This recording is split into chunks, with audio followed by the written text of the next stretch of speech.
De los colegios militares son devotos porque piensan que para defenderse hay que matar a otros. Buenos días, buenas tardes, buenas noches. Muchas gracias por estar de nuevo acá en un nuevo video. A los nuevos espectadores los invito a que se suscriban al canal y a que le den clic en la campanita para que les avise cuando subo video. Hoy vamos a hablar de un tema de vital importancia y es por qué la justicia en Colombia es simplemente una frase bonita, justicia en Colombia. Esa frase que se quedó sin respeto, que se quedó sin un fundamento por el cual todas las personas la deben acatar. Y es que esto es viable afirmarlo porque vemos cómo cuando una persona tiene poder económico o tiene poder político, por esos simples hechos adquiere la potestad de burlar o de dilatar todo aquello inherente al desenvolvimiento judicial. Tenemos el caso de Andrés Felipe Arias en su hotelito militar o el caso de Pablo Escobar y la catedral, o más reciente aún el caso de Álvaro Uribe Vélez con la dilación de procesos de que primero lo tomó la Fiscalía, luego se trasladó a la Corte Suprema de Justicia por el caso de la investidura, luego volvió a la Fiscalía y ahora la jueza con función de control de garantías lo remite a la Corte Suprema. Una constante dilación aprovechando esa condición de poder político o poder económico. Y lo que hoy estamos viviendo no es un hecho aislado.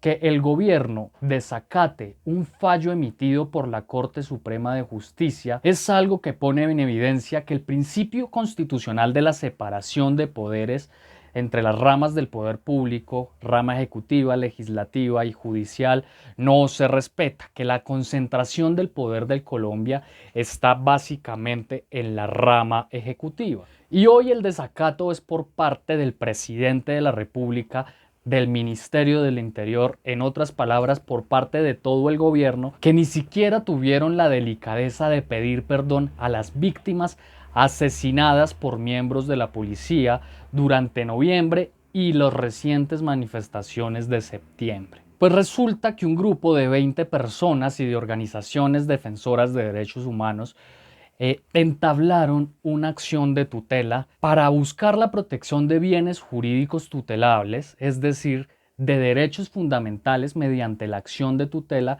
como la vida digna, el acceso a la protesta, la libertad de expresión, entre otros, los cuales han sido vulnerados por los accionados, que ya los diremos más adelante. En el contexto que desde el 2007, incluso mucho antes, en todos los escenarios de protesta se estaban evidenciando medidas de uso de fuerza desmedida por parte del SMAT y la policía para controlar el orden público. Casos como el de Dylan Cruz, que fue asesinado el pasado noviembre por un miembro del SMAT que disparó su escopeta de calibre 12 en su cráneo en el contexto de una manifestación del ejercicio de un derecho fundamental, caso de Javier Ordóñez, recientemente asesinado, y de las 12 personas asesinadas en Bogotá por parte de la policía con armas de fuego y todos los centenares de heridos, entre otros muchos asesinatos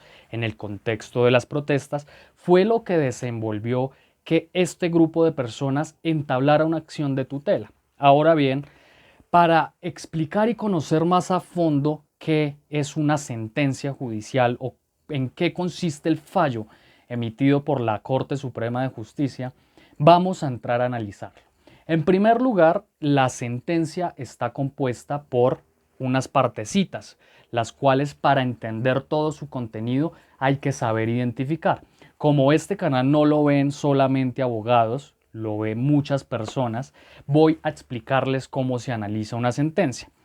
La sentencia está compuesta primero por las partes, por los accionantes, que son este grupo de personas, dentro de los cuales está Human Rights Watch y grupos ONGs, etcétera, y los accionados, que vendrían a ser los vulneradores de derechos humanos, que en el caso en concreto del fallo emitido por la Corte Suprema son el Gobierno Nacional, la Presidencia de la República, el Ministerio de Defensa, el Ministerio del Interior, la Policía Nacional, MEGOP, que es la Metropolitana de Bogotá, la Policía de Bogotá, el director de la Policía Nacional, el director de la MEGOP, la Defensoría del Pueblo y la Procuraduría General de la Nación. Esos son los accionados. Luego de esto, las sentencias judiciales hacen un recuento de los hechos relevantes que llevaron al litigio o que llevaron a la posible vulneración de los derechos humanos. En este caso, la Corte Suprema hace un recuento de las situaciones de hecho, fundamentos de hecho respecto al tema. Entonces, empieza a hacer un enunciado de todos aquellos evidencias a través de video, evidencias a través de audio, donde la policía disparaba indiscriminadamente sus armas, donde la policía hacía un uso indebido de la fuerza. De repente, 3 de los agentes se dirigen hacia el grupo de manifestantes y desenfundan sus armas. Un hecho importante que la Corte tuvo en cuenta para dar unas razones del fallo fue el informe que emitió Human Rights Watch respecto a la muerte de Dylan Cruz, respecto al uso indebido de estas escopetas calibre 12. Ahora bien, después de hacer un enunciado de todos los hechos, la Corte en sus sentencias hace unas consideraciones en materia jurídica, es decir, toma una serie de leyes de jurisprudencia, que son fallos emitidos por las altas cortes o por los jueces y tribunales, que se acoplen al caso en concreto y que puedan ser aplicables en el caso en concreto. La Corte empieza a hacer un análisis y dentro de las consideraciones de este caso que nos atañe, la Corte Suprema dijo lo siguiente. Me permito tomar como base estas notas, que fue el análisis de la sentencia que yo hice. Dentro de las consideraciones, el primer punto que emitió la Corte Suprema de Justicia es, en primer lugar, que la Policía Nacional como autoridad administrativa cumple funciones de naturaleza preventiva y no represiva. Es decir, que la policía, en el marco de actuar, tiene que buscar la prevención de la comisión de los delitos y no la represión. Y en el marco de la protesta, lo que la policía tiene que hacer es prevenir que se vulnere el orden público, pero desempeñar una función para que la protesta y la marcha se lleve a cabo, porque dentro de las funciones, y lo vamos a ver más adelante, dentro de las funciones de la policía son inversamente proporcionales a los derechos fundamentales. Es decir, que el derecho fundamental a la protesta está muy por encima de las funciones y del poder que tiene la autoridad policiva. Es decir, que el derecho a la protesta está por encima de cualquier comandante, de cualquier general. Es un derecho fundamental que barre con el rango de estos asesinos, de estos violadores de derechos humanos. El segundo punto en las consideraciones de la Corte fue que la PONAL, la Policía Nacional, puede aplicar medidas de tipo preventivo o correctivo, siempre sujetas a los principios de legalidad, razonabilidad y proporcionalidad. Esto en el entendido, dice la Corte, hace un análisis respecto a las conductas que evidenció en los videos y en el elemento material probatorio compilado por los accionantes de la tutela, por los que interpusieron la tutela, y evidenció que vamos a hacer un ejemplo fáctico para comprender esta consideración. Si hay una persona que pone actitud desafiante frente a la policía, la Corte dice que esto no debe ser considerado como una acción violenta. Es decir, la policía tiene que estar dentro del marco de la racionalidad respecto a el análisis de ver si esa persona está cometiendo una conducta punible o va a cometer una conducta punible. Esto en cuanto al principio de legalidad. Ir en contravía a los parámetros legales y constitucionales, es decir, vulnerar la ley con la comisión de un delito. Pero si la persona no comete esto, la policía no está en la facultad de intervenir en la marcha. La razonabilidad está muy ligado a esto y la proporcionalidad, muy importante, la proporcionalidad de la fuerza. Si la policía ve a una persona que está con un palo atacándola, golpeando sus escudos, como lo hemos visto en varios videos donde protestantes le pegan con los palos a los escudos o les tiran bombas de pintura, bolsitas llenas de pintura, La policía tiene que ver la proporcionalidad de la fuerza con la cual se enfrenta a los manifestantes. Es decir, tiene que haber igualdad de armas y aún peor, la Corte hace hincapié en esto, la policía está en una posición de superioridad en cuanto a formación de combate, es decir, que la policía tiene que con los menores recursos buscar reducir a la persona que quiere cometer una conducta punible. Importante esta segunda consideración. El tercer punto es que la actividad policial está limitada a respetar el principio de legalidad, que ya lo dijimos, asegurar el orden público sin interferir con el ámbito privado de los ciudadanos. Es decir, hemos visto en los videos que estas personas, los policías, son los que están rompiendo viviendas, son los que están rompiendo locales y son los que están interfiriendo o saqueando locales comerciales, interfiriendo y generando en la opinión pública una deslegitimación en la protesta de los que están inconformes con las funciones que están desempeñando estos sujetos. Otra de las limitaciones de la actividad policial es que la utilización de la fuerza únicamente debe ser usada, valga la redundancia, cuando sea necesario. Es decir que en este punto de la actividad policial, en resumen, la Corte Suprema lo que dice es que si la policía ve que hay 2 o 3 personas que están interfiriendo con el ejercicio fundamental de la protesta de los cientos de miles, de los ríos de gente que salimos a protestar, debe sacar a esos 2 o 3 sin necesidad de disparar las armas de dispersión de personas como estos gases, que como se evidencia en las 172 páginas, la Corte hace un llamado de gravedad en el entendido que estas armas químicas tienen un efecto secundario en la salud de las personas. El cuarto punto es que el uso de armas de fuego es una medida que debe ser utilizada en situaciones extremas. La Corte dice que se debe tener en cuenta el factor de igualdad de armas. Es decir, que si la persona está con un palo, pues se debe buscar disminuirla con un palo. Aún así, cuando la persona tenga un arma de fuego, se debe buscar la manera de disminuirla sin necesidad de accionar el arma de fuego. El arma de fuego solamente debe ser utilizada cuando la persona que está cometiendo la conducta punible ponga en riesgo la vida de terceros, de él o de la policía misma. Y evidentemente en el material probatorio compilado se evidencia que no habían armas de fuego en la población civil, sino que por el contrario habían policías disfrazados de civil disparando contra la población civil, deslegitimando de nuevo la protesta, el ejercicio de ese derecho fundamental, que para que éste llegara a ser un derecho humano, un derecho fundamental, tuvieron que morir miles de personas. En quinto lugar, la Corte entra a analizar todos los medios de discriminación contra la mujer y contra otras personas por razón de tener una orientación sexual distinta. Esto en el sentido de las denuncias que se han dado en cuanto a que estos sujetos dentro de estos CAIs han violado o han accedido carnalmente a una persona, a una mujer, o han cometido acto sexual abusivo contra mujeres dentro de los CAIs.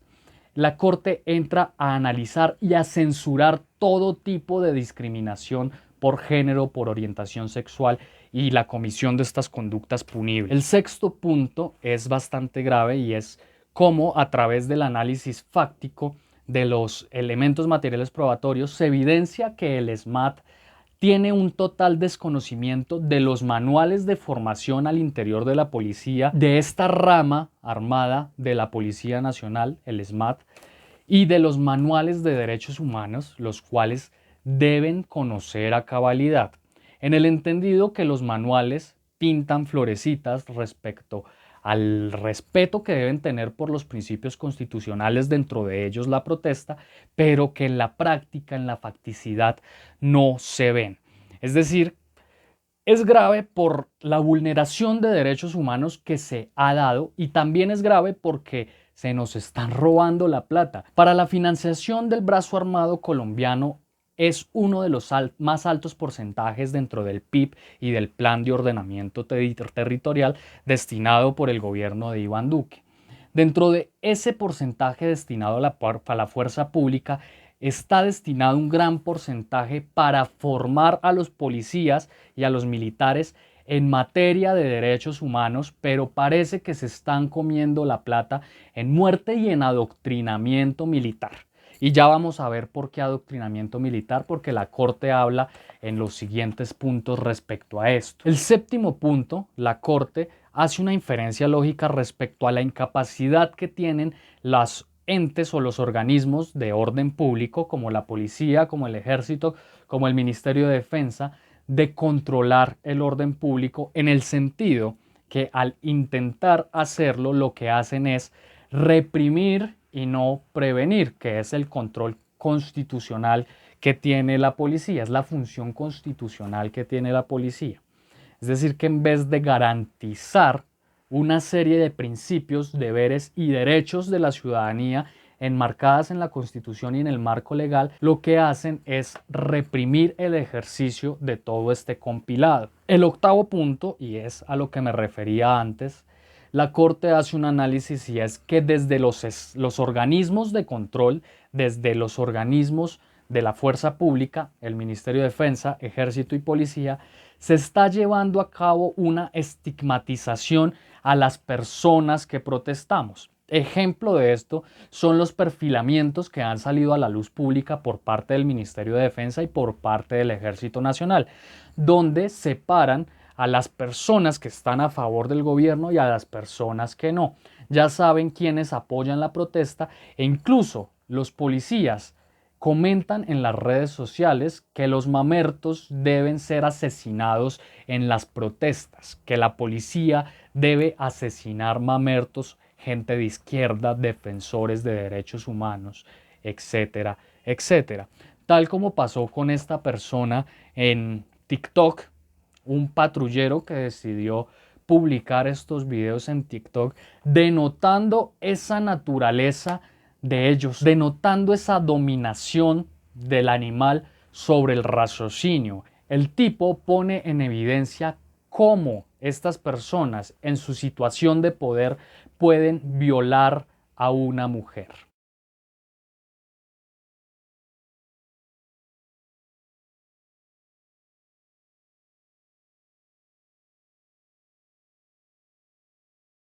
Lo que resolvió la Corte en este caso fue, en primer lugar, a los accionados, es decir, al Gobierno Nacional, Ministerio de Defensa, Policía, demás, que eviten seguir incurriendo en las actuaciones objeto de análisis, en la vulneración de derechos humanos en el marco de la defensa. En segundo lugar, ordenó que en el plazo de 48 horas el Ministerio de Defensa debía pedir perdón a las víctimas como esa reparación simbólica por el hecho de que subordinados de dicho ministerio asesinaron personas. En tercer lugar, ordenó al presidente en un plazo de 30 días expedir un acto administrativo para prohibir a los miembros de la rama ejecutiva participar o tomar bando cuando se presentan estas movilizaciones. Esto en el sentido de la estigmatización que ha creado la policía, el ejército y todos los miembros de esta rama ejecutiva respecto a las personas que salimos a protestar. El cuarto punto del resuelve es exigir al presidente y al gobierno nacional que se garantice el ejercicio y la promoción del derecho fundamental a la protesta. El quinto punto es ordenar al presidente que cree una mesa de trabajo para que se establezcan estrategias de mejorar el ejercicio de la fuerza en el contexto de las protestas. El sexto punto es reglamentar a la fuerza pública en el marco de las protestas para que no cometan estas vulneraciones de derechos humanos. Y el último punto es que el gobierno nacional le debe rendir un informe quincenal a la Corte Suprema de Justicia respecto a las acciones que se están llevando a cabo para garantizar el ejercicio de derechos fundamentales en el escenario de la protesta. En ese entendido, muy bonito este fallo de la Corte, precioso en materia jurídica, precioso en materia de derechos humanos, pero la cuestión es que pasaron las 48 horas y el gobierno nacional lo desacató. Incurrió en desacato del fallo de tutela. Esto quiere decir que la rama ejecutiva, el poder de Colombia, no respeta la ley. Es decir, que estamos bajo acciones de dictadura, bajo acciones de totalitarismo, bajo acciones donde el ejecutivo hace lo que se le da la gana. Rememorémonos a los tiempos de Hitler, a los tiempos de Mussolini, donde la voluntad legislativa y judicial recaía sobre el canciller, el presidente o el dictador. Eso es lo que está pasando en Colombia y eso es lo que ha pasado desde el gobierno de Álvaro Uribe Vélez. Incluso desde antes, pero no de una manera tan arbitraria, tan evidente a los ojos de nosotros. Ya se están pasando de descarados, así que los invito a que sigamos protestando, a que sigamos saliendo a la calle y a que sigamos haciendo ejercicio de este derecho que está por encima de cualquier general 5 estrellas, con el cual mis derechos fundamentales se limpian y se brillan. Muchísimas gracias por ver el video y nos vemos en la próxima. En el link de la descripción del vídeo pueden encontrar dónde y cómo adquirirlo. Muchas gracias. Ladrones de cuello blanco, políticos de lo ajeno.